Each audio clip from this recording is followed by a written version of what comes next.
In an informative speech, the speaker should act as a reporter who gathers facts and materials to share with the audience. Does the speaker succeed as acting as a neutral reporter?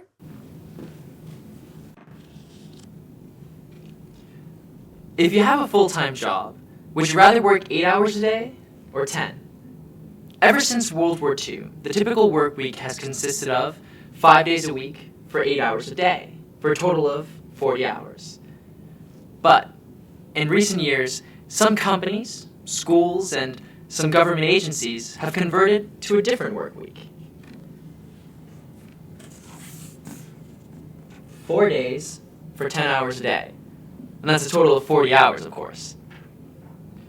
Is the new system better? Some people say it's superior because it helps save time and money. On the other hand, opponents of the idea say that a 10-hour day creates problems with fatigue and scheduling. I'm not here to argue for or against. I just want to lay out the pros and the cons, and then you can decide for yourself. Let's start with the pros. People who argue in favor of the 4-day work week have a strong case.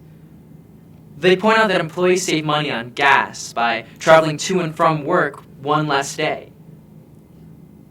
The mayor of Birmingham, Alabama, Larry Langford, says that after his city switched from 5 days to 4, the city employees saved $100,000 on gas each year. Working only 4 days a week also means that you have a 3-day weekend. You have more time to relax, take trips, go out with your family and friends. You have more time to run other errands that are harder to do during the work week. Many employees say that a 4-day work week makes them happier and more productive. A manager at 37 Signals, a software company in Chicago, says that a 3-day weekend means that employees come back on Monday feeling more relaxed and refreshed. And they work harder and more efficiently during the work week because they don't want to go back to the old system. Some employers have switched to the 4-day system not only to help employees save money on gas, but to save money for the business or agency. For example, Wabash National, a trailer-making company in Lafayette, Indiana, only has their plants open for 4 days a week to save money on energy bills, janitorial services, and security costs. The first state to have a mandatory 4-day work week for state employees was Utah. That was in 2008. That change affected 17,000 employees. Utah officials estimated the conversion saves the state $3 million a year. So far, the 4-day work week sounds great, but let's look at the other side of the debate. There are strong arguments against the 4-day work week. A 10-hour day can be very fatiguing and can cause you to create more mistakes and accidents. The Los Angeles Times studied federal accident reports and concluded that the longer you work, the more problems you can make. When it comes to surgeons and truck drivers and airline pilots, those mistakes can lead to fatal accidents. In the 1970s, there was an energy crisis that caused some companies to convert to the 4-day week. But most of these companies eventually shifted back to the 5-day week. Why? Chris Stile of San Diego gives an insight. He says he was working as an industrial engineer in a pharmaceutical company in the 1970s. After adopting 10-hour days, he says the company experienced an uptick in accidents, that people were tired and less careful.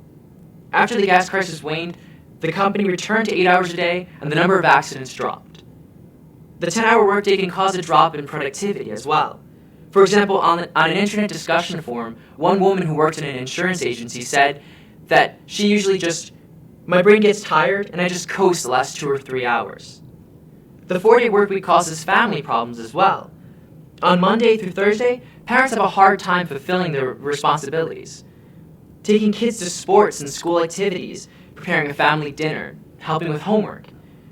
Sometimes it's hard to arrange for daycare so late in the day. Now let's review.